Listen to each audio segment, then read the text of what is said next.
दिल्ली के निवासियों ने सहयोग में जो मेहनत की है वो बहुत प्रशंसनीय है, क्योंकि आप जानते हैं कि सहयोग में हमारे कोई भी मेंबरशिप नहीं है, कोई रूल्स नहीं है, कोई रेगुलेशंस नहीं है, ना ही कोई हम लोग उसका रजिस्टर रखते हैं। और ऐसी हालात में कुछ लोग इससे इतने निगडित हो जाएं और इसके साथ इतने मेहनत से काम करें और ये सोचें कि एक जगह ऐसी होनी चाहिए जहां सब लोग आ सकें। अभी तो इनके घरों में ही प्रोग्राम होते हैं, तो इन्होंने मुझसे कहा था, मैंने कहा अच्छा देखो भाई, अगर मिल जाए तुमको कोई जगह तो ठीक है, सबके दृष्टि से जो भी होना है वो अच्छा ही है। पर मेरे विचार से तो दिल्ली के लोगों में बहुत ही ज़्यादा परमात्मा का आशीर्वाद कार्यान्वित हुआ है, क्योंकि जिस तरह से इन लोगों ने काम किया है ये देखकर बड़ा आश्चर्य होता है। और जगह तो बहुत कोशिश करने पर भी कुछ नहीं हो पाया है।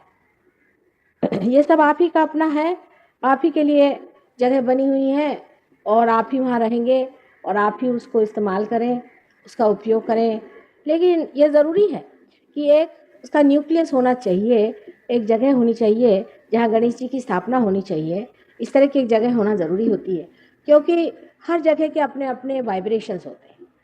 कोई जगह ऐसी बना दी जाए जहाँ के वाइब्रेशंस ऐसे हो कि आदमी जा करके शांतिपूर्वक वहाँ ध्यान करे और उससे लाभ उठाए तो अच्छा होगा।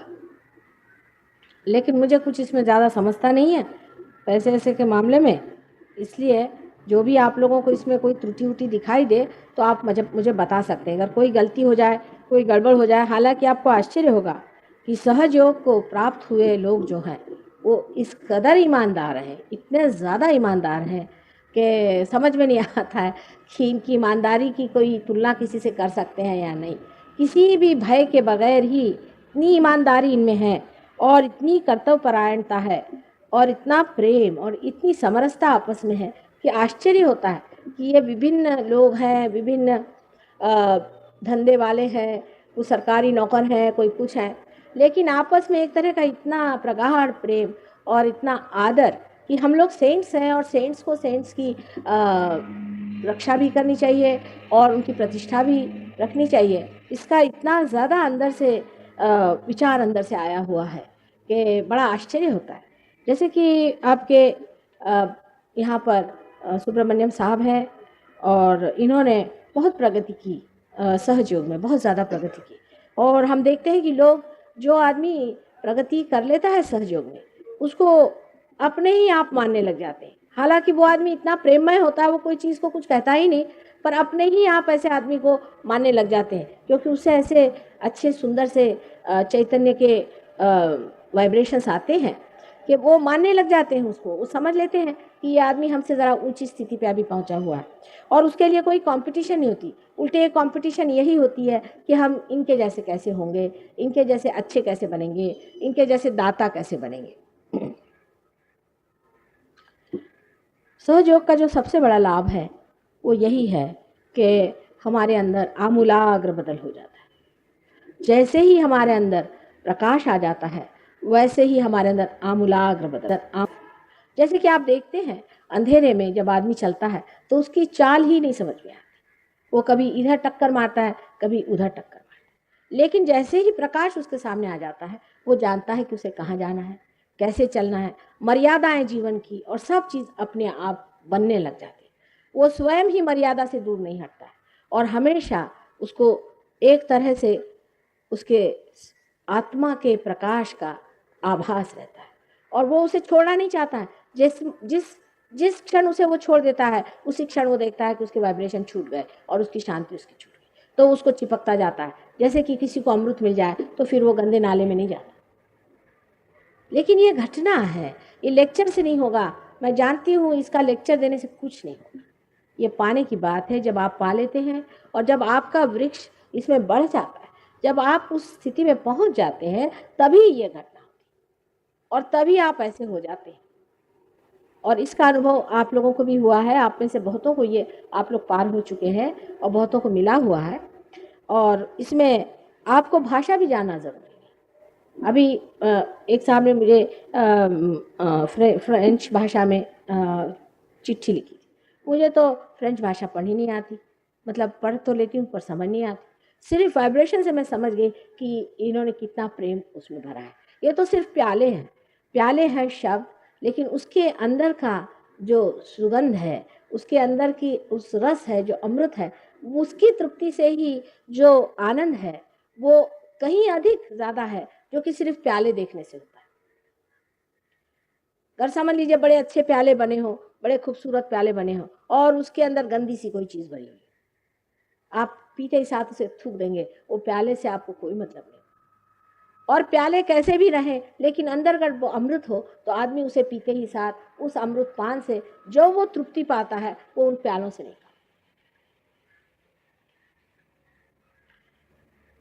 कल मैंने आपको कुंडलिनी के बारे में बताया था और उससे आगे मैं आपसे बताना चाहती हूँ। हालांकि अब एक बड़ी अच्छी नई किताब निकल आई है, आप लोग कृपया वो भी ले लें और उसमें काफ़ी बारीकी से चीज़ें दी गई हैं, पर ये भी सब शब्द ही शब्द हैं, ये समझ लेना चाहिए। अनुभूति के सिवाय, इसमें कह रहे बैठे सिवाय, सिर्फ ये दिमागी जमा खर्च करने से कुछ नहीं होने वाला।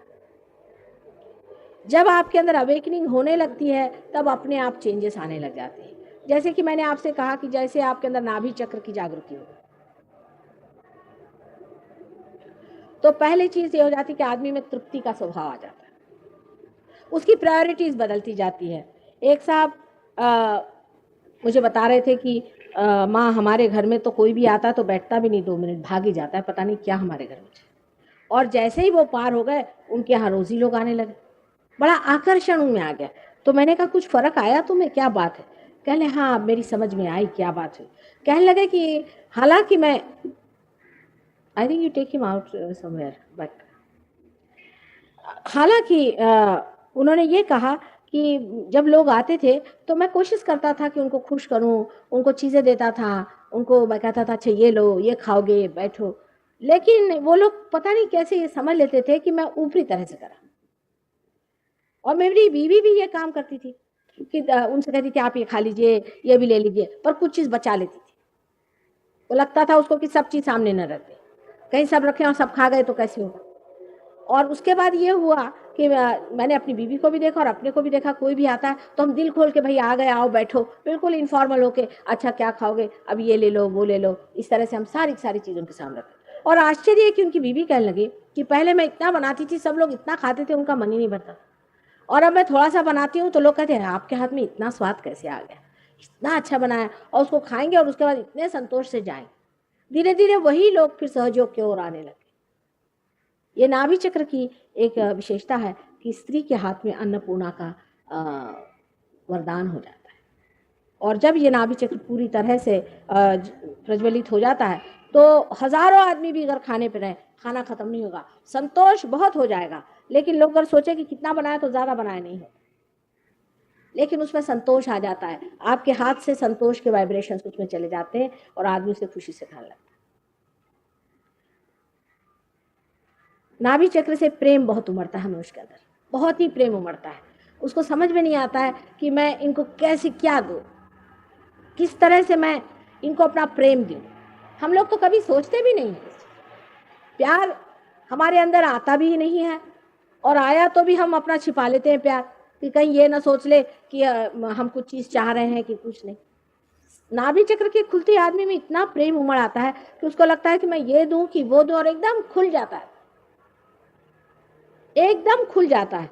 उसको लगता है कि भाई आए हैं तो इनको किस तरह से खुश किया जाए, क्या दिए, किस तरह से आराम दें, किस तरह से ही करें।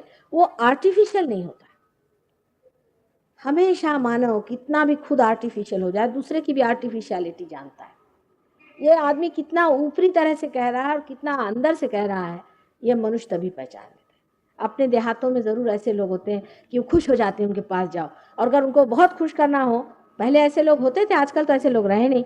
कि हम अपने फादर के जानते हैं कि घर वो बहुत किसी दिन नाराज़ हो जाए तो उनसे जाके आप कहिए कि आज हमें आइसक्रीम खाना है, तो बहुत खुश हो जाएंगे। उनसे ऐसी कोई बात कह दीजिए, उससे वो खुश हो जाते थे।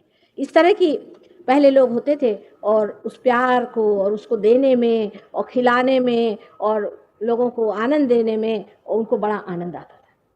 वही चीज़ अपने अंदर इतनी ज़्यादा आ जाती है, यानी मेरी तो समझ में नहीं आता कि लोगों से कहूँ तो क्या कहूँ, क्या बहुत हो गया, अब आपस के लिए न करो।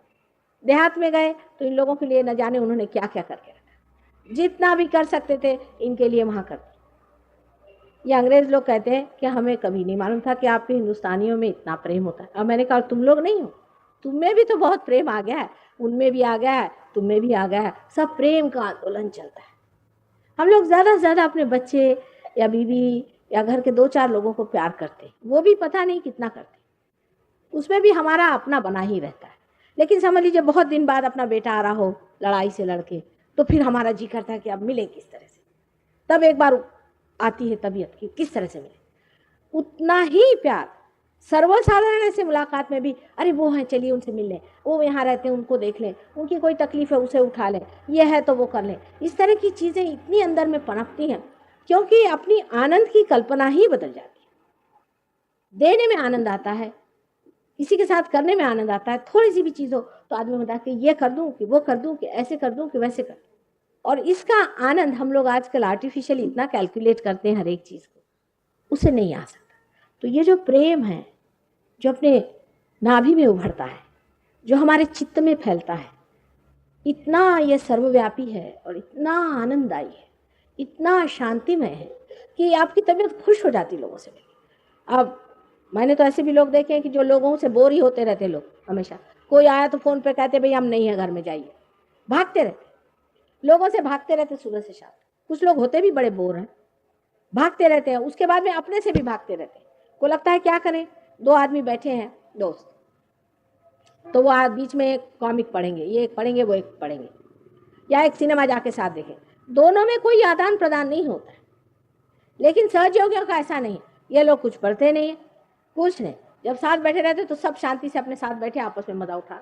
अभी क्या करें, कुछ नहीं, बैठे हुए आपस में मजा उठा रहे हैं। कोई आदमी अगर पार हो जाता है, अभी हम कलकत्ते जब गए थे तो होटल में ठहरे थे, वहाँ होटल में एक साहब आए, 3-4 और लोग साथ में रहते थे दूसरे कमरों में, तो मेरे पैर पे आते साथ उसमें से वाइब्रेशंस खूब जोर से शुरू। ये लोग दौड़ते हुए वहाँ से आए, कहले माँ कौन तुम्हारे पैर पे आ गया? मैंने कहा क्यों? कहले ऊपर से एकदम वाइब्रेशंस आ गए। मैं कहा देखो ये, उसका सुगंध ले रहे हैं, मजा उठा रहे हैं। अब वो आदमी कौन है, जात का कौन है, पात का कौन है, कौन से गाँव का है कि कौन से शहर का है कि कौन से देश का, वो उसके पीठ पे से वाइब्रेशन, हो क्या मजा है। अब खड़े हुए मजा उठा रहे, वो भी मजा उठा रहे और ये भी मजा उठा रहे। बहुत बार आप देखते होंगे यहाँ जो सहयोगी आप लोगों को मेरे पैर पे लाते, वो अपने ध्यान में आप लोगों का मजा उठा रहा है। फिर मैं कहती हूँ अब ध्यान में मजा उठाओ, दूसरों को तो लेना, तुम तो इनका मजा उठाने में लग गए। तो मनुष्य की जो तत्व की कमाई है, उसके तत्व में जो कमाई है, उसका मजा मनुष्य उठाता है। ये ना कि उसकी दुनिया की चीजों पे, कि आपके पास बड़ी मोटरें हैं, कि आपके पास बड़े बड़े मकानात हैं, घर हैं, उससे क्या होगा हमें। पर एक दिल है बहुत बड़ा, और वो जो दिल होता है, वो दिल आपको आश्चर्य होगा कि इस नाभि से चलता है। इसलिए आयोर्टिक प्लेक्सस को बहुत से लोग कहते हैं कि it is heart of the stomach. बहुत से लोग कहते हैं आयोर्टिक प्लेक्सस को कि ये स्टमक का हार्ट है, एकदम अंदर से दौड़ने लग जाता है। ये चीज रियलाइजेशन के बाद घटित होती है। नाभि चक्र के बहुत ही उपकार है, और जब होता है तो आपको खुद ही लगता है कि मैं कभी इतना मज़ेदार आदमी नहीं था, मैं ऐसा कैसे हो गया, कुछ समझ में नहीं आता। मैं तो हर समय, मैं भी शायद बड़ा बोल रहा हूँगा और सबको बोर करता रहा हूँगा, लेकिन अब मुझ में क्या मज़ा आ गया है, और खुद आप अपने से भी बोर नहीं होते। अब अकेले बैठे हुए, बैठे हुए, अब आपको नहीं लगता कि अब बोर हो रहे हैं, आप सिगरेट पियो, बस अपना मज़ा उठा रहे हैं, बैठे हुए आराम से। आपको मन नहीं करता कि ये चीज़ करो वो चीज़ करो। आदमी ज़्यादातर आते इसलिए लगाता है कि वो बोर हो जाता है, वो अपने से बोर होता है, दूसरों से बोर होता है, मनुष्य का कोई उसको आदान प्रदान नहीं रह जाता। अगर किसी को घर पे बुलाए तो खाना जरूरी होना चाहिए, कोई जरूरत नहीं, बस संगत करो, बैठो मजे में, अपना प्रेम खाओ, प्रेम जियो।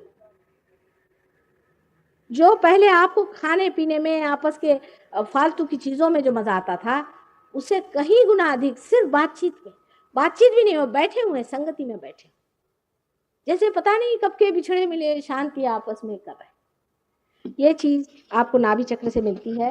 स्वाधिष्ठान चक्र से आपको क्रिएटिविटी मिलती है। जब स्वाधिष्ठान चक्र जागृत हो जाता है तो आपके अंदर क्रिएटिव आप हो जाते हैं। यानी ये कि यही जो पेड़ है इसे आप देख रहे हैं, इसको आज देख रहे हैं, सालों से देख रहे हैं, आपको इसमें कोई खूबसूरती नहीं दिखाई, लेकिन पार होने के बाद आपको देखते साथ आपको लगता है कि इसमें कितने कलर्स आ गए हैं, इसमें कितना आकार आ गया है। ऐसी ऐसी चीजों में आपको खूबसूरती दिखाई देती है। इसका उदाहरण ज़ेन सिस्टम जो है, वो लोग भी ज़ेन भी सहयोगी थे, और विधि तामा साहब, और उन्होंने ज़ेन नाम की जो संस्था चलाई हुई थी, उसमें सिर्फ 26 रियलाइज सोल थे। यही एक दोष है अगर ज़ेन का है तो, कि उसमें ज़्यादा लोग रियलाइज़ नहीं हुए क्योंकि टाइम नहीं था। लेकिन आप उनको पढ़ें तो एक गुलाब के फूल ही पर, या एक साधारण वन में खिले हुए फूल पर ही उन्होंने कविता लिखी हुई, और इतनी सुंदर वो है। लेकिन वो अगर कोई आदमी रियलाइज़ नहीं होगा तो उसका मजा नहीं उठा सकता। वहाँ पर तो जो मॉस होता है, उस मॉस का तक वो गार्डन बनाते हैं, और उसको आप देखने जाए तो इतनी बारीकी से और खूबसूरती से बनाया। एक सिर्फ रेत ऐसी बिछी होगी, उसके अंदर कुछ पत्थर रखे हुए, और आपसे कहेंगे बताइए ये क्या है, तो हमने कहा ये कुछ भी नहीं है, यही ये है। वो इस तरह की चीजें बनाते हैं कि आप निर्विचार हो जाए, कोई विचार ही ना उठे, इतना आनंद हो जाता है कि आप निर्विचार हो जाए। ये ज़ेन सिस्टम के तरीके हैं आपके अंदर निर्विचारिता जागरूक करने की। यह आपके अंदर क्रिएटिविटी का सेंस इस स्वादिष्टान चक्र से आता है, और फिर आप जो भी काम करते हैं उसमें एक तरह का डायनामिज्म आ जाता है। बहुत से लोग हमारे सहयोगी ऐसे हैं कि वो कभी किसी ने स्पीच भी नहीं दी, ना कभी उन्होंने भाषण दिया, ना उनको मालूम है, लेकिन छोटे छोटे बच्चे भी बोलने पर खड़े हो जाते हैं तो आश्चर्य लगता है कि साक्षात सरस्वती खड़ी है। ऐसी ऐसी बातें वो बोलते हैं कि बड़ा आश्चर्य होता है। आप सुनिएगा, यहाँ एक छोटे बच्चे का रिकॉर्ड किया है, आप सुनिएगा, आपको आश्चर्य होगा कि एक 7 साल की लड़की ऐसा लेक्चर देती है कि आपको आश्चर्य, जैसे कोई साक्षात सरस्वती बोल रही। एक साहब थे हमारे पहचान के, और वो फिर पार भी हो गए। उन्होंने कहा कि साहब मेरी नौकरी छूटी, क्या करूं मैं? मैंने कहा तुम इंटीरियर डेकोरेशन करो।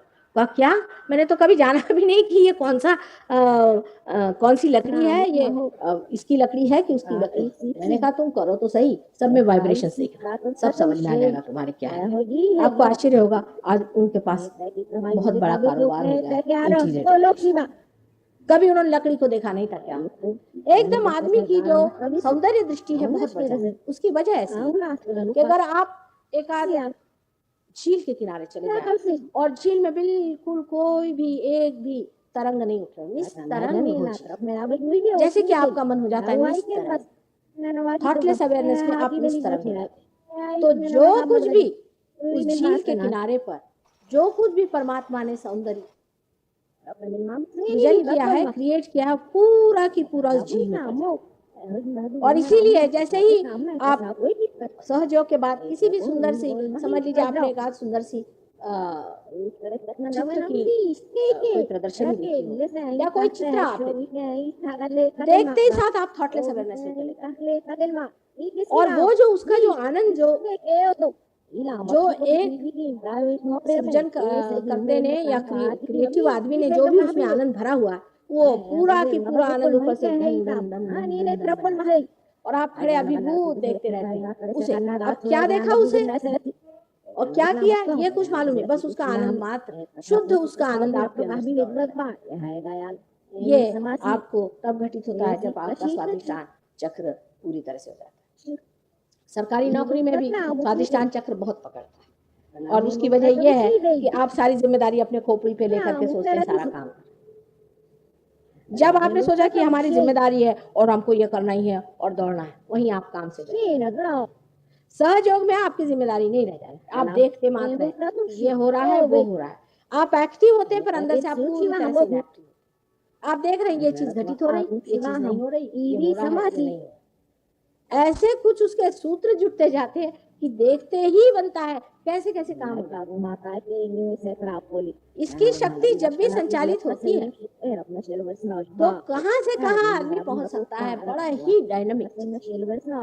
उसके क्रिएटिविटी में वो इंसान से बोलता है तो या कोई चीज को पकड़ता है तो हर एक चीज में उसके वो तत्व पे उतर जाता है। कोई अगर अच्छा कुक हो तो आप उससे पूछे कि आप इतना अच्छा खाना तो बनाते, वो या आपको बताएगा कि वो जो खाने के जो इंग्रेडिएंट्स हैं पाक शास्त्र में, अगर आप उसके तत्व को जानते हो इसका स्वाद क्या है, तो फिर आप बहुत ही बढ़िया खाना बना सकते हैं। उसके मिक्सचर्स और परम्यूटेशन कॉम्बिनेशंस आप कर दें तो आप बहुत ही बढ़िया जाते हैं। किसी संगीतकार से आप पूछते हैं कि आप इतने अच्छे संगीतकार कैसे हैं, तो स्वर साधना से हुए।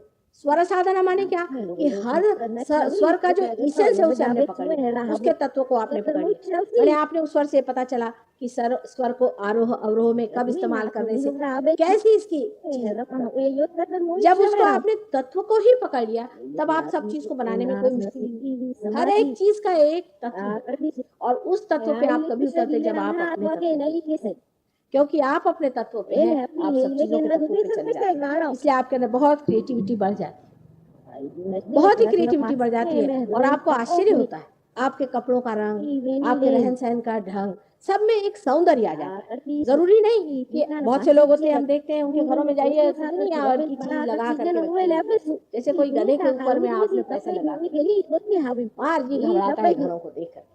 पर एक सीधी सी झोपड़ी हुई है सहयोगी की, आप जाएंगे तो तबीयत खुश हो गई भाई, ये ऐसा ही अपना भी घर ऐसा, ये चीज मनुष्य में आ जाती क्योंकि उसकी जो तत्व है एक चीज का, आपका घर भी हो, आपकी चीज भी हो, जो भी हो, उसका तत्व है आनंद देना। यही तत्व है ना, मैटर का तो तत्व आनंद देना। उस तत्व पे आप उतर जाते हैं और जैसे ही आप मैटर को वहां पकड़ लेते हैं, इसकी आनंददायी शक्ति को, आह्लाददायी शक्ति को आप पकड़ लेते हैं और जैसे आह्लाददायी शक्ति को आप पकड़ लेते हैं आप खुद ही क्रिएटिव हो जाते हैं। ऐसे ही मनुष्य का भी, मनुष्य है, आप अगर किसी मनुष्य को देखें तो बड़ा ही मजेदार चीज, हर एक का एक एक ढंग हो, एक एक नई नई उसमें खुशबू होती है, एक एक नई नई चीज होती है। अगर आपकी नजर उसके दोषों पे है और आप उसके दोष देख रहे हैं तो आप बिल्कुल बेकार हो जाएंगे। लेकिन अगर आप उसकी खूबसूरती देखें और उसके दोषों को ये देखें कि यही उसके जरा से साइड इफेक्ट्स है तो बड़ा मजा आएगा। अब हमारे सहयोगियों में हर एक आदमी में भी एक नई नई चीज है और बड़ी मजेदार चीज है, उसका मजा नहीं उठा सकते जब तक आप ये न जाने कि मनुष्य से बढ़ के आह्लाददायी चीज कोई है ही नहीं। सबसे बढ़िया चीज सारे फूलों का तत्व, सारे सृष्टि का तत्व, सारा कुछ जो सौंदर्य है इस मनुष्य में परमात्मा ने भरा। इसको सिर्फ आपने खुद जाना नहीं अपना, दूसरों का जाना, ऐसा मजा आने लगता है। फिर हर एक आदमी का ऐसा मजा आने लगता है, आप इस तरह से उसको देखने लग जाते हैं कि आपको आश्चर्य होता है कि यही आदमी कल आता था तो मैं नहीं देख पाया, आज बड़ा मजा आ रहा है। यानी आप में सेंस ऑफ ह्यूमर जिसे कहते हैं इतना गहरा उतर जाता है और कोई भी तरह से आप उस आदमी को दुखी नहीं करते, लेकिन उसको समझते हैं कि ये परमात्मा की बनाई एक विशेष चीज है, एक आह्लाददायी है क्योंकि विविधता वैरायटी ही सौंदर्य को बना रहे हैं। सब अगर एक जैसे हो जाए, अब आप लोग सब सूट पहनते हैं, मुझे तो कुछ पसंद नहीं, सब एक जैसे दिखाई देते हैं, समझ में आता है। इंग्लैंड में तो जो बेरर होते हैं कोई भी वही कपड़े पहनते हैं और जो बुलाए जाते हैं वो भी वही कपड़े पहनते हैं, यही नहीं पता चलता कि बेरर कौन है, बुलाए हुए मेहमान कौन। बहुत बार ऐसा था कि एम्बेसडर साहब से आप जाके कहते कि जरा मुझे जरा सा जूस ला के, ये तो मशीन में होता है कि सब लोग एक जैसे कपड़े पहने, या रेजिमेंट में होता, आर्मी में होता। तो जीवन में आप देखिए एक पत्ता दूसरे पत्ते से नहीं मिलता, एक फूल दूसरे फूल से नहीं मिलता। आश्चर्य की बात है, परमात्मा ने कितना सौंदर्य, कितनी विविधता, कितने एंगल्स बनाए, इसी तरह से मनुष्य को कितना विविध बनाया। तो हमारे यहाँ सहयोग में ऐसा बिल्कुल नहीं है कि आप सब लोग सफेद कपड़े पहन करके बिल्कुल स्ट्रेट फॉरवर्ड यहाँ कर बैठे। जो आपको पसंद लगता है वो पहनिए, आराम से बैठो, सर्वसाधारण। कोई भी तरह का रेजिमेंटेशन इसमें नहीं होता है, कोई भी तरह का होता है, पर आप खुद ही अपने मर्यादाओं में बंधे हुए खुश नजर आते। वो कैसे होता है मैं आगे के चक्रों से बताऊंगी। तो इस प्रकार मैंने आपसे बताया है कि इन चक्रों से क्या क्या होता है, जो कि 2 चक्र हैं, स्वादिष्टान और नाभि चक्र। इसकी बहुत ही गहरी चीजें हैं, हमारे तो 50 स्टेप्स इस पर हैं, लंदन में हमने बनवाए हैं, मतलब लेक्चर्स हुए हमारे, और अब थोड़ी सी समय में सब नहीं बता सकते पर आपको उसका अंदाज हम दे रहे। अब जो दूसरा चक्र हमें बहुत ही महत्वपूर्ण है जिसे हमें समझना है, वो यहाँ दिखाया नहीं है, लेकिन राइट साइड माने हमारे सारे गुरु मैंने आपसे बताए, इनके नाम मैंने आपको बताए, मोहम्मद साहब भी उनमें हैं, नानक भी हैं, जनक भी हैं। ये तो सारे भवसागर में हमारे अंदर जागृत हो जाते हैं, इनसे हमारे अंदर धर्म की स्थापना हो जाती है। लेकिन इसका जो रेगुलेशन होता है सारा, इसकी जो मर्यादाएं बनती हैं, ये हमारे राइट साइड में जो हार्ट में श्री राम का स्थान है, श्री राम जो है वो हमारे परशुराम के बाद के अवतार हैं। परशुराम का भी आना उस वक्त इसलिए जरूरी था कि वो इस कदर पावरफुल आदमी थे कि जब उन्होंने राम को माना तभी लोगों ने राम को माना, क्योंकि राम स्वयं एक संकोची पुरुष थे और इतने संकोची आदमी को तो कोई उठा करके एक तरफ बिठा ही दिया। पर परशुराम जी ने आकर के उनकी पहचान करवाई और उसके कारण श्री राम जो मर्यादा पुरुषोत्तम है वो हमारे अंदर यहाँ पर बसे हुए। और यहाँ जब वो सुप्तावस्था में रहते हैं तब हम अपने मर्यादाओं से टूटे रहते हैं। छोटी छोटी मर्यादाएं हैं जिसको हम पालते हैं। वो इसलिए भी पालते हैं कि अनुवंशिक है। बहुत सालों से हमें बताया गया कि बड़ों के आगे झुकना चाहिए, छोटों के आगे ऐसा चलना चाहिए और इनसे ये करना चाहिए, बाप से ऐसे रहना चाहिए, माँ से ऐसे रहना चाहिए। ये हम सुनते आए हैं, इसलिए हम कुछ अनुवंशिक जिसे कहना चाहिए या कंडीशन माइंड से करते हैं, बट फ्री माइंड से नहीं होता है। सहयोग के बाद में आदमी में इतनी नम्रता आ जाती है, इतना नम्र आदमी हो जाता है कि वो रामचंद्र जी का सारा संकोच आ जाता है। यानी इतना संकोच आदमी में आ जाता है कि किसी को मेरी तरफ से कोई चीज चोट तो नहीं खाएगी, मेरे कुछ बोलने से वो चोट तो नहीं खाएगी, मेरे घर में आने से उसको कोई चोट तो नहीं लग जाएगी, उसके सेल्फ रिस्पेक्ट को दुख तो नहीं लग जाएगा। माने पूरी उल्टी ही बातें हैं। देखिए वो बात भी ऐसे करेगा कि जिससे आपको चोट न लगे और आपका हित भी हो जाए।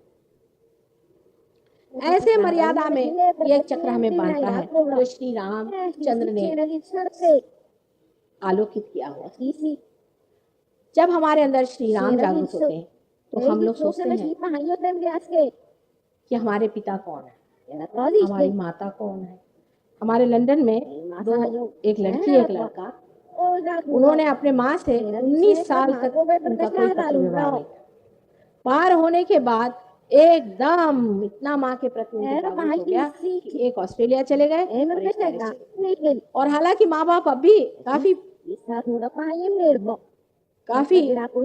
उसी जड़ स्थिति में है, लेकिन तो भी उनकी सेवा करना, उनको संभालना, उनको प्यार देना, इसी में उनको आनंद आता है। हालांकि माँ बाप अब भी उस दशा में नहीं है जिस दशा में लोग, लेकिन इनको ये इसी में मजा आता है कि नहीं भाई माँ की सेवा करो, कितना आनंद, अपने बाप की सेवा करो, कितनी आनंद।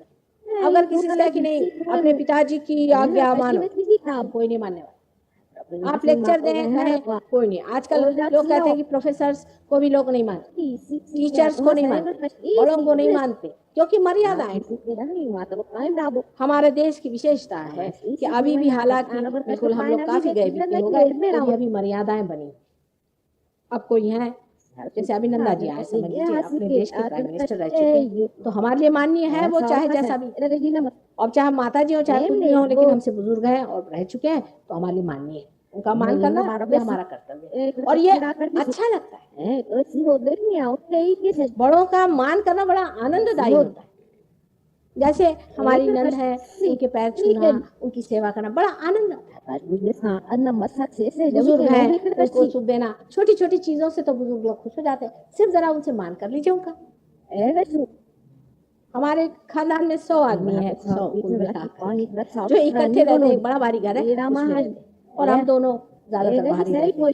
लेकिन हमें उन लोगों ने सर्टिफिकेट दिया मुझे कि तुमने जिस तरह से सबको पाया है, हर एक आदमी हम जाते हैं तो जब वहां नहीं होगा तो कितने भी दूर से जरूर आएगा घर पे कि वो आ रहे हैं। अब क्या बात है, कुछ की जहाँ मर्यादाएं हैं, जो जैसा है उसको प्रेम पूर्वक, उससे बिल्कुल नम्रता पूर्वक।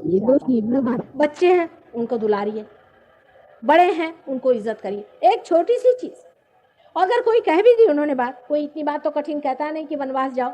अरे कौन जाएगा आजकल? माँ बाप तो ये नहीं कहते कि तुम बेटे वनवास जाओ, ये तो कोई नहीं कहता। ज्यादा से ज्यादा इतना ही कहेंगे कि भाई देखो ज्यादा खर्चा नहीं करो, फालतू चीजों में नहीं फंसो। हम लोग के लिए बाप ने कुछ कह दिया कि तू रात में देर से क्यों आया, तो हो गई उसी पे आफत हो जाती। ये हमारी मर्यादाएं टूटी पूरी तरह से। कोई बड़े हैं, कोई ऊंचे स्थान पे है। आजकल तो हमने देखा रास्ते पर चलता हुआ आदमी भी किसी को गाली देगा। उसके लिए ये नहीं कि ये कौन है, इनकी जीवन में क्या पद है, हम ही ने उनको इलेक्ट करके बड़ा किया हुआ है, वो वहां बैठे हुए हैं। जिसको देखो गाली गलौच, कान पक जाते हैं। मुझे आश्चर्य होता है कि अपने से बुजुर्ग लोगों को गाली गलौज कैसे लोग करते, और वो बड़े बड़े लोग करते हैं, पदाधिकारी लोग करते। सारी ये मर्यादाएं हमारी जैसे मानो एकदम टूट गई। बड़ों की सेवा करना, बड़ों का मान करना कितनी अदब की चीज़ है। और इंग्लैंड में भी ऐसा पहले था, आजकल तो नहीं, कि जो बड़े खानदान के लोग होते थे अपने फादर से सर करके ही बात करते थे। अदब में मनुष्य की विशेषता देखी जाती है, उसका बड़प्पन देखा जाता है, उसकी सूर्यता देखी जाती है, उसकी विजडम देखी जाती है। बदतमीजी और बेहुदापन जो लोग करते हैं, जिस तरह से व्यवहार करते हैं और जो भाषा लोग मुंह से निकालते हैं, जो कि कभी भी बच्चों के सामने नहीं निकालनी चाहिए। अब इसमें आजकल के ज़माने में एक हमारी एक बताती थी कहानी, हमारी एक बड़ी मज़ेदार चाची थी, वो एक किस्सा सुनाती थी कि आजकल का ज़माना ऐसा हो गया है कि उसके उदाहरण की तरह से वो बताती थी कि एक साहब थे, उनके घर में उनकी माँ रहती थी और उनकी जो बहू थी वो बहुत उनसे नाराज़ अपनी माँ से, और उनके जब माँ की डेथ हो गई तो फिर सिर्फ अकेले फादर बचे, तो फिर तो उनका बिल्कुल ही वो परवाह नहीं करती थी, और उनको ये मिट्टी के बर्तन में जिसमें कुत्ते को खाना देते हैं उसी में उनको खाना पीना देती थी। तो जब बच्चे ने देखा कि उसमें दे रही हैं ये है, तो वो रोज़ उसे देखा करता था कि हम लोग तो अच्छे बर्तनों में खाते हैं और इनके लिए, बेचारों के लिए मिट्टी के बर्तन में खाना जा रहा है। एक दिन वो बच्चा वो खाना ले जा रहा था अपने दादा के लिए, तो जा कर के वो रास्ते में गिर गया, उसके चोट लग गई और उसका वो बर्तन टूट गया। तो बड़े ज़ोर ज़ोर से रोने लगे, बहुत ज़ोर ज़ोर से रोने लगा। तो उसकी माँ ने कहा, बेटे तुम क्यों रो रहे इतना, फिर से दूसरा आ जाएगा, कौन सी बात है ये। तो चुप है, फिर से दूसरा आ जाएगा ना, हाँ हाँ कल आ जाएगा। तो कल तुम इतने रोए क्यों। कहने मैं सोच रहा था कि जब तुम बुढ़ी होगी तो तुमको मैं फिर किस चीज़ में दूंगा खाना। ऐसी मर्यादाएं बच्चे हमारी मानते हैं, बच्चों को आश्चर्य होता है। इस तरह से हमारे यहाँ औरतों ने भी मर्यादाएं छोड़ दी, अपने घर वाले, अपने ससुराल वाले, अपने मैके वाले, इनसे फटक के रहना, इस तरह की अजीब अजीब चीजें हमारे अंदर बनती है। और इसका अगर आपको उदाहरण देखना है तो आप परदेश में जाके देखिए, कोई औरत आदमी को पति नहीं मानती वहां। अभी पति बेचारे दफ्तर से आए, पता हो बीवी भाग गई, रोज के वहां ये धंधे चलते हैं, आपको आश्चर्य हो। किसी चीज की मर्यादा नहीं। 80 साल के बुढ़े आदमी की शादी 18 साल की लड़की से हो सकती है। 80 साल की बुढ़िया औरत 18 साल के लड़के को प्रेम पत्र लिखती है। बताइए, यहाँ से कोई बेवकूफ़ी करे तो लोग कहें बूढ़ा को क्या हो गया, क्योंकि उसमें कारण क्या है। मर्यादा जब बनती है तब मनुष्य परिपक्व होता है। देखिए, आप पेड़ अगर बहुत ज़रूरत से ज़्यादा बढ़ने लग जाए तो उसको लोग काट देते कि इसकी जो शाखाएं बढ़ने लगे, इसमें फल नहीं लगे, शाखाओं को काट देते। उसी प्रकार हमको भी अपनी जो शाखाएं इधर उधर बढ़े उसे काट के मर्यादा में रखना पड़ता है कि हम जो है हम पूरी तरह से परिपक्व हो जाए, मैच्योरिटी हमारे अंदर आ जाए। ये मैच्योरिटी सिर्फ आपको श्री रामचंद्र के उदाहरण से आ सकती। कितनी मैच्योर्ड पर्सनालिटी थी उनकी, कितना संतुलन उनके अंदर बंधा हुआ, कितना गांभीर्य उनके अंदर में था। उनकी जितनी भी बातें बताई जाए उतनी कम है। लेकिन उनसे सबसे बड़ी चीज जो है कि एक राज्यकर्ता को कैसा होना चाहिए, त्यागमय, कितना उसे त्याग करना चाहिए, इसका एक उदाहरण है। और ये सब राज्यकर्ताओं को देखना चाहिए कि अपनी पत्नी जो स्वयं आदिशक्ति थी, उनको मालूम था ये देवी है, उनका तक उन्होंने ऐसी स्थिति में त्याग किया जब उनके बच्चे होने वाले थे। समाज और प्रजा को संतोष देने के लिए उन्होंने इतना बड़ा त्याग किया। लोगों से तो कहिए कि आज कोर्ट बदल दीजिए तो वो तक बदलेंगे नहीं। ये हमारे अंदर, हमारी चेतना में जिस वक्त रामचंद्र जी आए थे 8000 वर्ष पहले, तब ये चीज हमारे अंदर जागृत हुई है कि एक राजा को कैसे होना चाहिए, राजा का प्रतीक क्या होना चाहिए। हालांकि ये जरूर हम कहेंगे कि श्री राम की कृपा से इस देश में ऐसे महान राज्य करते हो, एक एक का नाम लेते साथ दिल ऐसा बड़ा हो जाता है। राणा प्रताप क्या त्यागमय थे,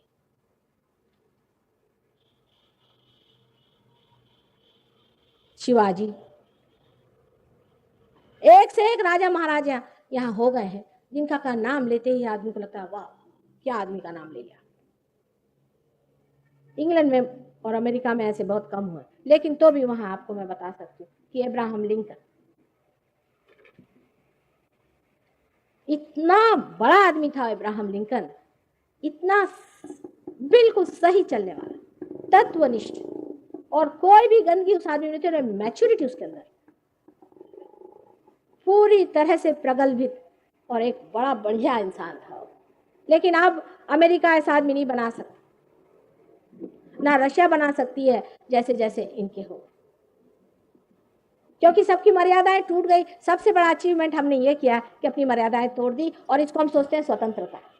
एक छोटी सी बात समझने की है, अगर समझ लीजिए एक एरोप्लेन है, उसको उड़ना है, उसको मर्यादा में बांधा जाता है नहीं। अगर वो कहे कि मैं इस मर्यादा में नहीं रहूंगा, तो वो सब उड़ते ही साथ इधर उधर गिर जाए। कोई भी चीज आप जब मर्यादा में बांधते हैं, समझ लीजिए गेहूं है, आप फैला दीजिए, किसी के हाथ कुछ नहीं लगने वाला, उसको मर्यादा में बांधिए। जो आदमी मर्यादा में नहीं था, उसके साथ आपको चलना फिरना मुश्किल हो जाता है कि ये किस और ऊँट बैठेगा पता नहीं। इनको तो कोई मर्यादा ही नहीं है, ना माँ बहन, ना कोई चीज समझते हैं, ना बड़ा ना छोटा, कब जवाब दे दे भागो रे भैया इसे। और इस तरह की बात करने में लोग सोचते हैं कि हमने बड़ी स्मार्ट बात कर दी। हाँ, क्या कहने, मैं तो कभी कभी देखती हूँ, आश्चर्य होता है कि वाद विवादों में भी, मैं पार्लियामेंट में भी मैंने देखा, मुझे बड़ा आश्चर्य होता था, इतनी बुरी तरह से लोग आपस में बातचीत कैसे कर सकते हैं, जिनके की श्री राम इस देश में हो गए।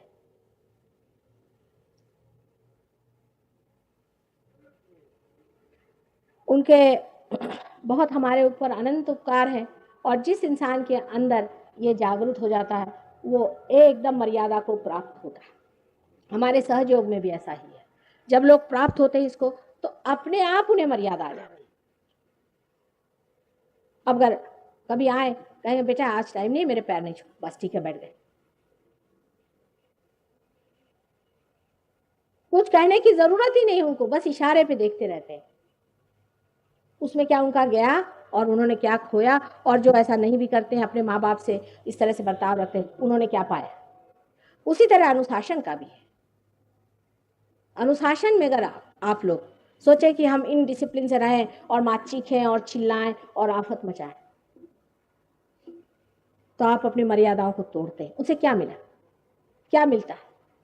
लोग कहते हैं स्ट्राइक्स करिए, हमने देखा है कि स्ट्राइक जो लोग करते हैं, अधिकतर जो पैसा कमाते हैं ज्यादा, वो शराब में ही डालते हैं। कौन सा बड़ा भारी उन्होंने ताज बना लिया है इस चीज से। मर्यादाएं तोड़ करके कोई सी भी चीज पाना बहुत हानिकारक है। मर्यादा में रह करके ही आप सब कुछ पा सकते हैं, और मर्यादा तोड़कर आप कभी भी कुछ हासिल नहीं कर सकते, क्योंकि जो भी आप हासिल करेगा वो भी मर्यादा रहित होता है। तो इसका तत्व यह है, सीधा तत्व यह है कि अगर आपने मर्यादा तोड़ करके कोई चीज को हासिल किया, एक बच्चा है समझ लीजिए, उसने अपने माँ बाप से मर्यादा तोड़ के उनका रुपया पैसा छीन लिया, वो वेस्ट हो जाएगा।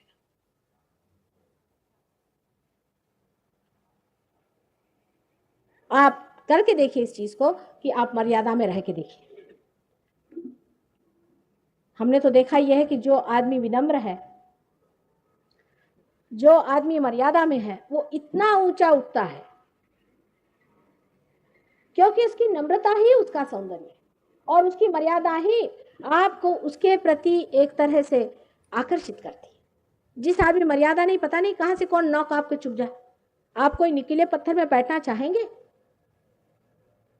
फिर आप क्यों नुकीले बनते हैं? आपको खुद पता होना चाहिए कि हम खुद बड़े भारी नुकीले इंसान हैं, हमारे पास जो भी आता है वो हमसे छिल ही जाएगा। जो खूबसूरती मनुष्य की है उसकी मर्यादा में है, जिस मनुष्य में मर्यादा नहीं, उसमें कोई भी किसी प्रकार की खूबसूरती नहीं। अब लंदन में या पाश्चिमात्य देशों में लोगों ने बड़ा भारी संघर्ष किया, कहते हैं कि उन्होंने जितनी भी परंपराएं थी उन्हें तोड़ दिया, और तोड़ करके उन्होंने चाहा कि हम कोई नई चीज बनाएं, और तोड़ के क्या करने लगे, तो ड्रग्स लेने लगे। हाँ, अगर कोई पाश हो तो उसे तोड़ना चाहिए। कोई अगर पाश हो, पाश और मर्यादा में बड़ा अंतर होता है, उसे समझ लेना चाहिए। कोई अगर आपके ऊपर पाश है, जैसे अंग्रेजों का हमारे ऊपर साम्राज्य था, ये हमारे ऊपर पाश था, उसको तोड़ना चाहिए। गुलामी बर्दाश्त नहीं करनी चाहिए। लेकिन जो आदमी मर्यादा में रहता है उससे आजाद कोई आदमी नहीं होता। वो अपने आजादी में मर्यादा में,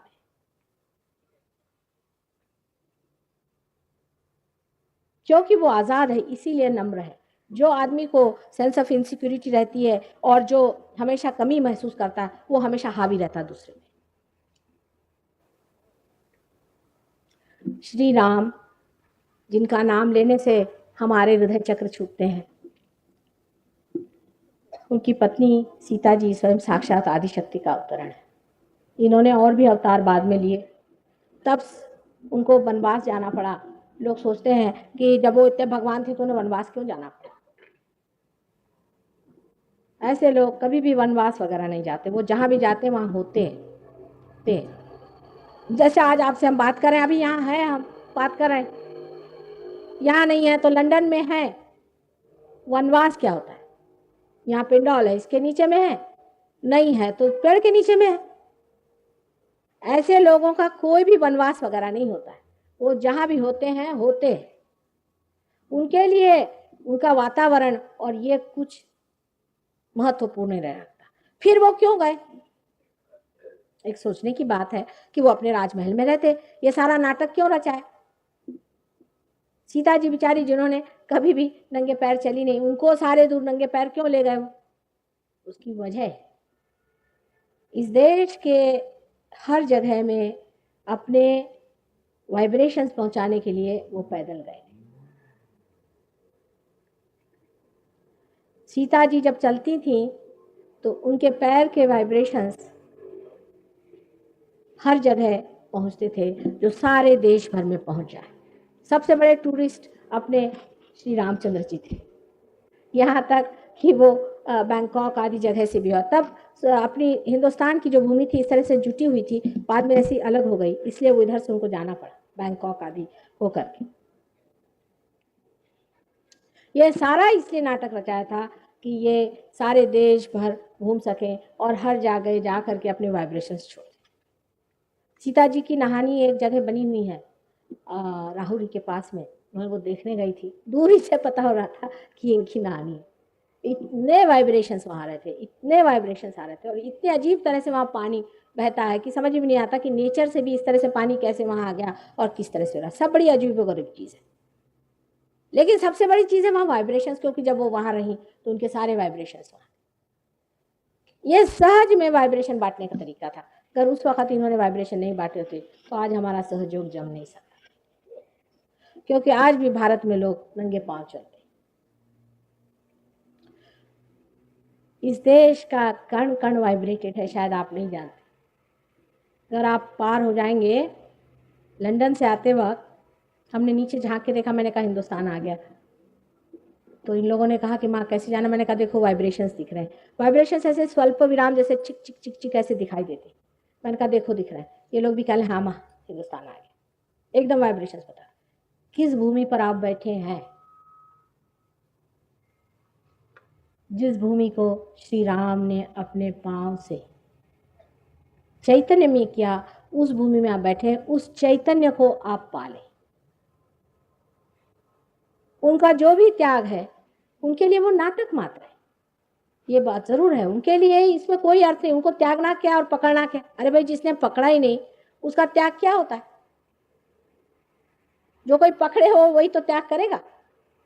तो उनको त्यागना और पकड़ना कुछ नहीं था, लेकिन ये जो कुछ भी उन्होंने किया है ये हमारे सहयोग की तैयारियां हैं कि हमारे भारतवर्ष में इसके वाइब्रेशंस लोगों को मिले। पर दुख की बात यह है कि हमने चैतन्य तो क्या श्री राम ही को भुला दिया। अब उनकी दुकानें खोल दी, प्लास्टिक का एक फोटो मिल गया, श्री राम का बैठ गए उसको ले और उसकी पूजा शुरू कर दी। कोई बड़े रईस हो गए, पैसे वाले हो गए, उन्होंने कहा चलो भाई एक श्री राम का मंदिर खोल दो जिससे अपने ऊपर का बोझा उतर जाए कि हमने चलो कुछ तो कर दिया। एक साहब ने खोला एक मंदिर कहीं, बहुत रईस आदमी थे, उन्होंने ला करके मुझे दिखाई राम की मूर्ति। कहले माँ ये ठीक है? मैं कहा नहीं बिल्कुल ठीक नहीं। तो कहले क्यों? मैंने कहा श्री राम की मूर्ति है और वो हृदय चक्र साथ राइट में पकड़ रही, मतलब श्री राम के विरोध में है।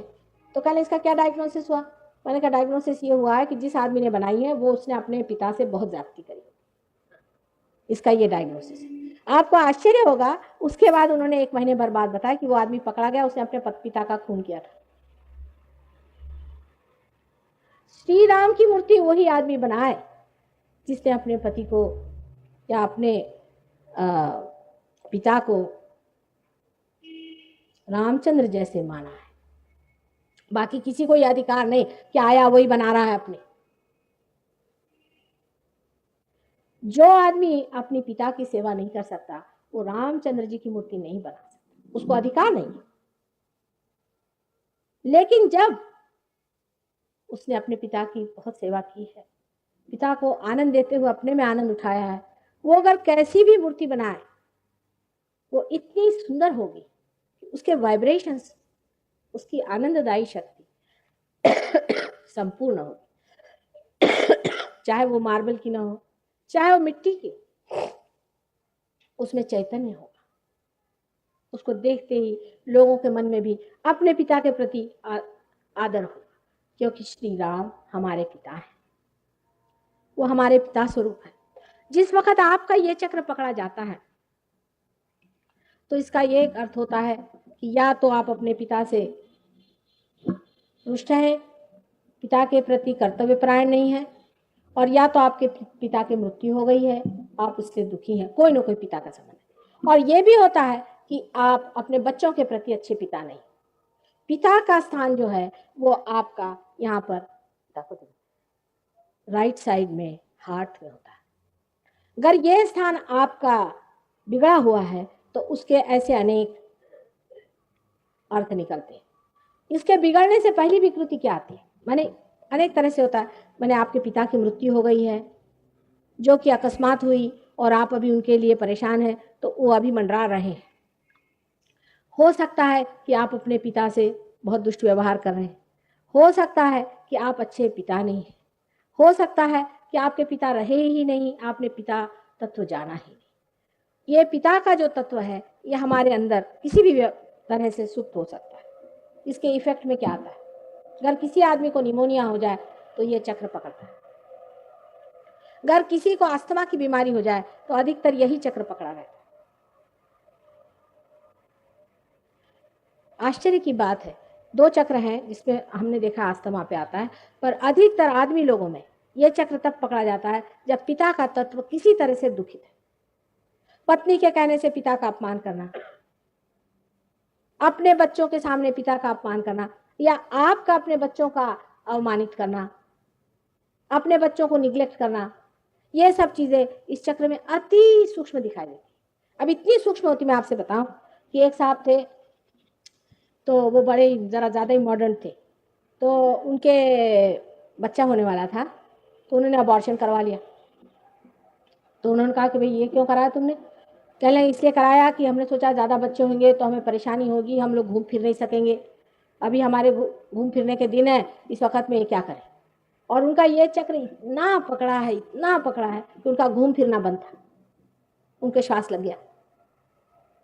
अंत में उनको माफ़ी मांगनी पड़ी, बड़ी मुश्किल से उनका चक्र छूटा। तो ये इतना है, इसका साक्षात सामने आता है। हमने बहुत लोगों का अस्थमा ठीक किया है, 25-25 साल पुराने लोगों का हमने अस्थमा ठीक किया हुआ। और उसमें क्या है कि उसका तत्व अगर आप जान लें कि किस वजह से अस्थमा होता है, क्योंकि लंग्स को ये कंट्रोल करता है चक्र। किसी को निमोनिया हो जाए तो आपको पता चल जाएगा कि इसको निमोनिया हो रहा है, क्योंकि उसका जो है ये चक्र पकड़ेगा बहुत जोरों में और उसमें से गर्मी आएगी। अब ये चक्र हमारे उंगली पर कहाँ दिखाई देता है? ये राइट साइड। अब लेफ्ट साइड में भी हार्ट है और बीचों बीच भी हार्ट है। इस तरह से 3 हार्ट की स्थितियां हैं। अब जो बीच का हार्ट, यहां जगदम्बा का स्थान है, जिसको हम दुर्गा, ललिता आदि कहते हैं, जिन्होंने अनेक बार इस संसार में अवतरण किया। और ये जो भवसागर में जो भक्त लोग परमात्मा को खोजते हैं, उनके लिए वो अवतार लेती हैं और सबकी रक्षा करती हैं। तो इनका इसेंस जो है, इनका जो तत्व है वो है रक्षा। अब किसी औरत में समझ लीजिए सेंस ऑफ इनसिक्योरिटी आ गई, देखिए कितनी बारीक चीज। किसी औरत में अगर सेंस ऑफ इनसिक्योरिटी आ गई, उसका आदमी अच्छा ना हो, इधर उधर भागता हो, जिसकी तरफ से परेशान हो, उसको ब्रेस्ट कैंसर हो जाएगा। उसको ब्रेस्ट कैंसर हो जाएगा, क्योंकि उसकी रक्षा का जो है वो स्थान रिक्त है। Sense of insecurity. बहुत से आदमी लोग सोचते हैं कि औरतों को दबा दें और उनको डांटें कि तुम बड़ी शक्की हो, तुम ऐसी हो वैसी हो। अगर औरत को शक हो तो उस चीज पे नहीं उतरना चाहिए, छोड़ देना चाहिए, उसको बुरा नहीं मानना चाहिए, क्योंकि उसको आप अगर जबरदस्ती कोई चीज करेंगे तो उसका बीच का हृदय चक्र पकड़ेगा और उसको ऐसी तकलीफ होगी। ऐसे औरतों को दूध नहीं होता है बच्चों के लिए, सूख जाती है। सेंस ऑफ इनसिक्योरिटी आदमी में भी बहुत बार होती है, जैसे कि नौकरी का मामला है, कुछ हो गया, तब भी आप जानते हैं कि यहाँ धक धक धक धक धक धक होता है। जैसे ही मनुष्य पैदा होता है, उसका ये जो यहाँ पर स्टर्नम करके जो बोन है, जो हड्डी है, उस हड्डी में एंटीबॉडीज तैयार होती हैं। साइंस में एंटीबॉडीज वही जगदम्बा के सिपाही हैं जो तैयार होते हैं, और वो सारे बॉडी में बिखर के रह जाते हैं। और जिस वक्त भी कोई सा भी अटैक आता है इंसान पर, तो वो एंटीबॉडी उसकी मदद करते हैं। लेकिन अगर जगदम्बा का तत्व बिल्कुल ही गया बीता हो, तो ये एंटीबॉडीज भी मुरझा के रह जाती हैं, क्योंकि उनका जो संचालन है वो दुर्गा तत्व से होता है। आपको मालूम होगा, जैसे भय हो जाए तो आदमी का दिल धड़कने लगता, धक धक धक। अब इस मामले में ये कहना चाहिए कि ये माँ का स्थान है। हमारे देश में लोग माँ को बहुत ऊंचा मानते हैं। अपनी माँ को तो मानते हैं, पर अपने बच्चों की माँ को नहीं मानते, क्योंकि ये हमारे बच्चों की माँ है। इसलिए ये भी बड़ी महत्वपूर्ण चीज है। जब तक हम अपने बच्चों को, माँ को वो स्थान न दें जैसा कि हमारे माँ का स्थान था, उनकी माँ ने भी सफर किया और उनके बच्चों की माँ भी सफर कर, तब ये चक्र डेवलप होता है और इससे बहुत सीरियस बातें हो जाती हैं, जैसे कि हिस्टेरिया की बीमारी। ये सारे लेफ्ट साइड के आक्रमण हैं। लेफ्ट साइड से जो कुछ सबकॉन्शियस से आक्रमण आते हैं, औरतों का डरना, चिल्लाना, चीखना, घबराना, नर्वसनेस, इंसोम्निया और असुरक्षित रहना, परेशान होना, किसी भी चीज से हर समय भय खौफ खाना, कोई चीज करने में आगे ना आना, हर एक एग्रेशन के सामने सर झुकाना, ये सब चीजें घटित हो जाती है। बहुत से आदमियों में भी ये बात होती है। जब ये चक्र उनका सुप्त हो जाता है तो वो बड़ी एग्रेशन अपने ऊपर ले लेते हैं बेचारे, और ये भी गलत चीज है। किसी का एग्रेशन लेने की कोई जरूरत नहीं, आपको बीच में खड़ा होना चाहिए। कोई अगर आपसे एग्रेशन करे तो आपको बीच में खड़ा होना चाहिए, ना तो किसी पे आप एग्रेशन करें, ना आप किसी से एग्रेशन लें। जब ये चक्र पूरी तरह से संतुलित हो जाता है तब आप अपनी शान में खड़े रहते हैं, क्योंकि जगदम्बा जो कि सारी जगत जननी है, सारे जग को संभालने वाली, वही आपकी माँ। फिर आपको किसके बाप का डर? लेकिन आप एग्रेशन नहीं करते, फिर आप भक्तों का रक्षण करते हैं और आप अच्छाई का अपने अच्छाई में शान उठाते हैं। आपको घबराहट नहीं होती। बहुत से लोगों को लगता है कि साहब मैं क्या करूं, मुझे बड़ा डर लगता है, मैं ज़रूरत से ज़्यादा ईमानदार आदमी हूँ, मेरे दफ्तर में सब लोग बड़े बेईमान हैं, मुझे खा जाए। लेकिन जब जगत जननी अंदर जागृत हो जाती है तो उसको शान लगती है। वो सोचता है कि ठीक है, ये तो बेकार लोग हैं, मैं तो कम से कम ठीक रास्ते पर हूँ। वो अपने वर्च्यूज को एंजॉय करने लग जाता है। हम तो अपने वर्च्यूज के लिए रोते ही रहते, उसको अपने वर्च्यूज में घबराहट नहीं होती। नहीं वो एग्रेस करता है कि मैं इतना वर्च्यूअस हूँ और तुम नहीं हो, ये भी नहीं करता। न तो वो एग्रेस करता है और न तो वो किसी पर एग्रेशन करता है, न तो वो किसी का एग्रेशन लेता है। इस तरह का उसका बीच का स्थान बन जाता है। अब ये जो हृदय चक्र है बीच का, ये बहुत जरूरी है। इसके खराब होने से भी स्पॉन्डिलाइटिस वगैरह हो जाते हैं कभी। तो छोटी छोटी बातें हैं, इसको समझ लेना चाहिए। जैसे है, लड़की है, उसकी शादी हो गई, उसका पति उसको अगर इनसिक्योरिटी डाल दे तो उसको समझाना चाहिए कि देखो ये पाप है, ऐसे नहीं कर सकते। लड़की पे जबरदस्ती नहीं कर, क्योंकि इस विशेषता ये औरतों का चक्र बहुत खराब है। अपने यहाँ की औरतें बहुत शांत है, मैं आपसे कहती हूँ, बहुत अच्छी है। अपने देश की इन औरतों की वजह से ही आज आपकी पेशानी ऐसी है। नहीं तो आप इंग्लैंड के आदमियों की देखिए तो उनकी उड़ते रहती है, आँख कहीं, नाक कहीं, कहीं मुंह। 1 मिनट ऐसे चुप नहीं बैठ सकते, आपकी जैसी पेशानी नहीं होती। इस उम्र में तो उनके सारे 5-6 यहाँ पे लाइनें आ जाएंगी और आंखें उनकी फड़केंगी, नाक उनकी फड़केगी, गाल उनके उड़ेंगे। क्योंकि उनकी माँ किसी के साथ भागी होती है, पत्नी तीसरे के साथ भागी होती है। यहाँ की औरतों में बड़ी अभी भी सज्जनता है कि अपना पति, अपने बच्चे, चाहे जैसा पति हो, लेकिन इसकी ज्यादती नहीं करी, क्योंकि ये भी अगर ज्यादती पर आ जाएगा तो इंग्लैंड यहाँ आ जाएगा। वहां औरतों ने आदमियों को घाटी बना के रखा है, बिल्कुल सुबह से शाम तक उनकी खदेड़ लेती रही। ये हालत करके रखी है कि आदमियों को समझ में नहीं आता कि इन औरतों के साथ रहे कैसे। अच्छा, ये एक का नहीं, सबका ही मैंने हाल देखा है। सुबह से शाम तक ये सफाई कर, ये बर्तन धो, वो कर, ये नहीं किया तूने, वो नहीं किया, वो घर में नहीं आया कि उसको ढेर काम। हमारे यहाँ तो आदमी लोग को हाथ में झाड़ू भी लेना नहीं आता। जब बाहर जाते हैं तो रोते हैं कि हम खाना कैसे बनाएंगे, हमें तो ये भी नहीं आता, सब्जी कैसे, दाल कौन सी, हमें मालूम नहीं। औरतों ने बहुत बोझा अपने ऊपर इस देश में उठाया हो। इस देश की औरत जो है धरा है पृथ्वी जैसे महान, एक से एक अपने देश में महान औरतें हो गई। उनका नाम लीजिए, नूरजहां जैसी औरत, क्या औरत थी। चांद बीबी थी, पद्मिनी थी। वो लोग विश्वास नहीं करते कि अपने आप पद्मिनी जैसे कोई ऐसी विशेष औरत हुई होगी। वहां तो कोई औरत के पीछे में कोई आदमी लग जाए फौरन गायब। कोई वहां समझ नहीं सकता है कि कोई औरत अपनी इज्जत की भी परवाह करती, कोई समझ नहीं सकता। आजकल आपको आश्चर्य होगा, वहां तो सब औरतें इसी पे है कि कितने आदमी उनके पीछे भाग रहे। बड़ी बड़ी बुढ़िया लोग ऐसी बातें करती, मुझे तो आश्चर्य होता है कि इनकी अकल क्या सब गायब हो गई। और ये मैं आपको जनरल बात बता रही, 100 में अगर आपको एक औरत कायदे की मिल जाए तो आप कहें कि हाँ ठीक। और आदमियों की तो हालत उन्होंने बिल्कुल ही कच्चा कर रखी है। जो हिंदुस्तानी आदमी हिंदुस्तानी औरत को छोड़ के अंग्रेजी औरत से शादी करता है, उसकी हालत देखने लायक हो जाती है, रोता है अपनी किस्मत को।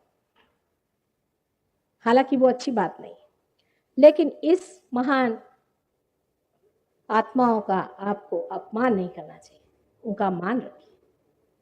यत्र नार्या पूज्यन्ते तत्र रमन्ते देवता। जहां स्त्री पूजनीय होती है और पूजी जाती है, वहीं देवता होते हैं। इन किसी भी देशों में औरतों की दशा नहीं है जैसी यहाँ है, मतलब अच्छी। यहाँ की जैसी कहीं औरतें हुई नहीं, और नहीं यहाँ के जैसी औरतों की जो उनका जो मान है घर में वो होता है। हर जगह औरत इतनी बेवकूफ बन गई है, उसको आजकल उन्होंने और भी लिखा है लिबर्टीज और क्या क्या निकाला हुआ है, लिबरेशन। इन औरतों के तो सींग निकल आए हैं, बिल्कुल जानवर हो गई, बिल्कुल गधी हो गई, इनको कोई अकल नहीं है। अपनी पति की सेवा करना, अपने बाल बच्चों को संभालना है महान कार्य। ये तो तब आपको पता होगा जब ये नहीं कोई करेगा। जब बच्चे आपके रास्ते पर घूमेंगे और ड्रग पिएंगे, और 12-12 साल के बच्चे जाकर के अखबार बेचेंगे और चोरी होंगे और मारे जाएंगे। हमारी औरतों को किसी ने नहीं सिखाया, पढ़ी लिखी नहीं है तो भी अंदर से बहुत बड़े दिल वाली औरतें होती। कोई कोई होती हैं बिगड़ी हुई, विशेषता वेस्टर्नाइज्ड हो गई तो फिर उनको तो कुछ सूझता ही नहीं। ऐसी भी औरतें होती हैं बेवकूफ, उन लोगों से कुछ सीखने का नहीं, मैंने 100 बार आपसे कहा है। और औरतों को तो बिल्कुल उनसे कुछ सीखने का नहीं है। हम लोगों के पांव के धूल के बराबर भी एक औरत मैंने वहां नहीं देखी, जिसमें जो समझापन और जो सुलझापन और जो चरित्र।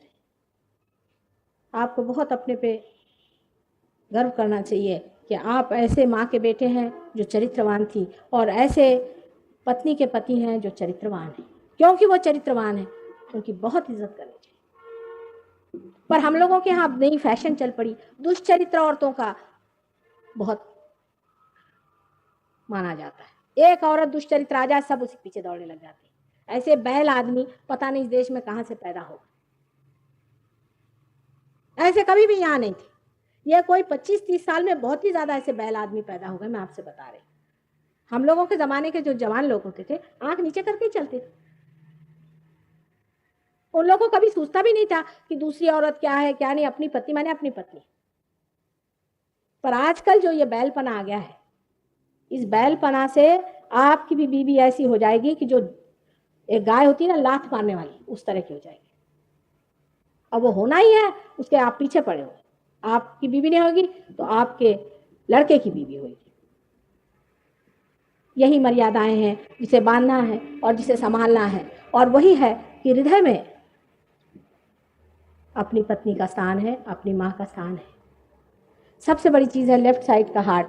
जो कि इस उंगली पर पकड़ता है। सबसे बड़ी चीज हार्ट में, हमारे हार्ट में लेफ्ट साइड में शिव जी का स्थान है। शिव जी जो है आत्मा स्वरूप है, सदाशिव है। सदाशिव हमारे सर पे हमेशा विराजते हैं और उन्हीं का प्रतिबिंब रूप हमारे अंदर आत्मा है। आत्मा राम जिसे हम कहते हैं, वो हमारे हृदय में बसते हैं। जब हम कभी भी इस आत्मा के विरोध में काम करते हैं तब हमारा ये चक्र एकदम से ही सो जाता है। माने जो बहुत ईगो ओरिएंटेड लोग होते हैं, जो कि राइट साइड बहुत चलाते हैं, ये ईगो ओरिएंटेड लोग हैं कि जो बहुत काम करते हैं, हमें प्लानिंग करना है, ये करना है, ये ईगो से अपना काम लेते हैं। रियलाइजेशन के बाद नहीं, तब तो डायनामिज्म अंदर से बहता है, पर पहले ईगो ओरिएंटेड होते हैं। अब इसकी अतिक्रमण हो गया है उधर, अब यहाँ भी होने वाला है। ये ईगो ओरिएंटेशन जब हमारे अंदर बहुत बढ़ता है, जब हमारा ईगो बहुत ज़्यादा डेवलप हो जाता है, यानी हम कोई बहुत बड़े हो गए, तब आपका हृदय चक्र पकड़ता है। इसलिए हार्ट अटैक्स जब आते हैं, ये आदमी ईगो ओरिएंटेड होते हैं। लेकिन हम लोग हार्ट अटैक वाले आदमी के साथ बड़ी सिंपैथी करते हैं, सोचते हैं भाई इनके हार्ट अटैक। अगर उनसे आप कहिए कि आपका हार्ट अटैक आया, आप आराम से लेटिए। मैंने ऐसे ऐसे लोग देखे हैं, एक साहब थे, उनकी उम्र 90 साल की थी और उनको वो पैरालिसिस भी इसी में होता है। बहुत ज़्यादा काम करने वाले आदमी को पैरालिसिस कंट्रोल करता है। उनको पैरालिसिस का झटका है, 90 साल की उम्र। उनसे मिलने गए और वो सारे शिपिंग के स्टैटिस्टिक्स बोल रहे थे। मैंने कहा कि इन आदमी को पता नहीं है कि अभी 2 दिन रहना है कि नहीं, वो यही सब बोले जा रहे। हालांकि उनकी एक साइड गायब हो गई थी, दूसरे साइड से जो भी उनके शब्द निकल रहे थे वो सारा की सारा रटे जा रहे थे। मैंने कहा इनका क्या होने वाला है पता नहीं। तो जब आदमी अतिशय प्लानिंग करता है और अतिशय सोचता है और एग्रेशन करता है इस तरह से, तब परमात्मा उससे नाराज हो जाते हैं। मनुष्य का चित्त सिर्फ परमेश्वर पे होना चाहिए। मतलब है कि आपका चित्त स्पिरिट पे नहीं है, आपको सिर्फ स्पिरिट खोजना चाहिए। मनुष्य के लिए बड़ा कठिन हो जाता है समझना कि हम नहीं देखे तो कैसा होगा। एक देखने वाले सबसे बड़े बैठे हुए हैं। ठीक है, आप कर्म करो, उसमें हर्ज नहीं, पर उसका फल जो है वो ऐसा मिले न मिले, उसमें इन्वॉल्वमेंट नहीं होना चाहिए। लेकिन ये भी एक कहने की बात हो जाती है, ये जब तक घटना घटित नहीं होती आदमी नहीं कर सकता। तो भी मैं सबसे कहती हूँ कि कृष्ण ने कहा ना कि अति कर्मी नहीं बनो, थोड़ा आराम भी करना सीखो। कभी कभी तो आराम कर लिया करो। जिन लोगों ने कहा कि आराम करना ही नहीं है, उन्होंने कौन से 4 चांद लगा के रखे हैं मुझे बताइए। कभी कभी आराम भी करना चाहिए और उस परमात्मा को, जगन नियंता को, जो कि सबका प्लानिंग करता है, याद करना चाहिए। आजकल तो साइंटिस्ट लोग कहते हैं भगवान है ही नहीं, निगेशन ऑफ गॉड पहले से कर दिया उन्होंने। ऐसे लोगों का हाथ नहीं पकड़ेगा तो क्या पकड़ेगा? मतलब जब आपने उधर ध्यान ही नहीं दिया, उस चीज को आपने त्याग ही दिया है, तो फिर वो चीज खत्म होने वाली। हार्ट अटैक इसी से आता है। सबसे बड़ी चीज है हृदय। हृदय से अगर आप सोच सकें तो आप बहुत सुंदर हो जाएंगे, और अगर बुद्धि से आप प्रेम करें तो और भी आपके 4 चांद लग जाएंगे। सारी चीज हृदय से होती है, सारा ज्ञान हृदय से मिलता है। आपको आश्चर्य होगा मैं जो बात कह रही हूँ, बुद्धि से ज्ञान नहीं मिलता, हृदय से मिलता है। कोई आप काम करें हृदय से करें, कुछ पढ़ना है हृदय से करें, कोई नौकरी करनी है हृदय से करें। लेकिन आप बुद्धि से करते हैं, ईगो ओरिएंटेड है आप, पर आप हृदय से करें तो मजा आते रहेगा। हृदय से करने का ही मतलब यह है कि आप अपने अंदर के जो स्पिरिट है, आत्मा है, उसको उपयोग में ला रहे हैं।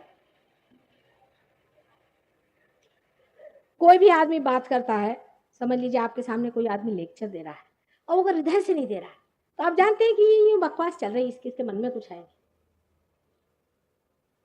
पूरे 3.5 चक्र लेकर के हृदय से कुंडलिनी कि जो प्रतिबिंब है वो पूरा ऐसे रहता है, और जब तक आपके हृदय में बात बैठती नहीं तब तक उसमें कोई भी सौंदर्य नहीं होता है, उसका कोई भी फल प्राप्त नहीं होता है। बुद्धि से सोची हुई बात से कुछ लाभ नहीं होता। आप चीज को हृदय से करें। ज्ञान भी देखिए, कोई आदमी है, समझ लीजिए आप, आपसे हमें नितांत प्रेम है, तो हमें पता है आपकी कुंडलिनी कहाँ है। अब यहाँ मेहनत कर रहे हैं, 2 बज गए रात के तो भी बैठे मेहनत कर रहे हैं, क्योंकि हृदय से कर रहे हैं। उठे कैसे? सारा आपके बारे में ज्ञान हो जाएगा। माँ होती है, वो अपने बच्चे को बहुत प्यार करती है, वो अपने बच्चे की छोटी छोटी बात सब जानती है, उसका सारा उसे ज्ञान होता है। कोई सा भी कार्य करते वक्त अगर आप इसे हृदय से करें, अब सरकारी नौकर है, अगर वो ये सोचे कि ये काम जो है ये जनता का मेरे हृदय से मैं कर रहा हूँ, मेरा हृदय चाहता है, इसके बगैर मुझे अच्छा नहीं लगेगा, उस पर कभी भी असर नहीं आएगा। लेकिन जब ये चीज टूट जाती है तब स्पिरिट जो है वो लुप्त हो जाती है, और स्पिरिट खत्म होते ही हमें मृत्यु आ जाती है। इसका ये मतलब नहीं है कि जो लोग बहुत काम करते हैं वो कोई बड़े पापी हैं, कुछ नहीं, लेकिन अंधे में है। काम करिए लेकिन हृदय से कार्य करिए। जिस कार्य में आपके हृदय से कार्य नहीं होता है उसका कोई निष्पन्न नहीं है, उससे कोई लाभ नहीं है, उससे किसी को सुख नहीं होगा। आप पहाड़ खड़ा कर दीजिए, प्लास्टिक है सारा। अब आप ही सोच लीजिए कि आप अपने दफ्तर का काम क्या हृदय से करते हैं? बहुत से लोग तो इसलिए करते हैं कि भाई पैसा ही मिलता है, करना ही है, क्या कर, अब मरना ही है, गले पड़ा ढोल तो बजाना ही है, फिर मजा क्या आएगा? नहीं तो इतना मजा आता है कि कितने भी तूफानों में आप खड़े होंगे, मजा आता है उससे लड़ने में कि हृदय से लड़ रहे हैं, क्योंकि हृदय जो है यही आनंददायी है। आनंद का स्रोत आपका स्पिरिट है, आत्मा है, और कहीं से आनंद नहीं मिलने वाला। जब आपका आत्मा उससे संतोष पाता है तभी आपको इसमें आनंद आएगा और आपका फ्रस्ट्रेशन नाम की चीज आपसे हट जाएगी। इस प्रकार आपके 3 चक्रों को मैंने बताया है, जिसको कि हम हृदय चक्र कहते हैं, उसको अनाहत चक्र भी कहते हैं। और ये कुछ कहा आपने? ये कुछ कह रहे हैं? हाँ, जिसे हम अनाहत चक्र कहते हैं। अनाहत माने विदाउट परकशन, क्योंकि जब हृदय में उसकी जो गति होती है हृदय की, उसमें हमारा जो प्रणव है जिसके वजह से हम जीवित हैं, उसका आवाज किसी भी परकशन के बगैर आता है, किसी भी आहत के बगैर आता है, इसलिए अनाहत कहते हैं। पर जब कुंडलिनी जागृत होती है और चित्त उस पे जब छा जाता है तब कुंडलिनी में भी अनाहत जागृत होता है और वो बोलता है। आप देख सकते हो उसकी धक धक धक धक, आप सुन भी सकते हैं स्टेथोस्कोप से कुंडलिनी का चढ़ना। और जब वो शिखर पे पहुंच जाता है तो कबीर ने कहा है, शून्य शिखर पर अनहद बाजी रे, मतलब यहाँ पहुंच के अनहद ने बजाना शुरू किया, मैं पहुंच गया। और जब वो अनहद टूटता है यहाँ, तभी आदमी रियलाइज्ड हो जाता है।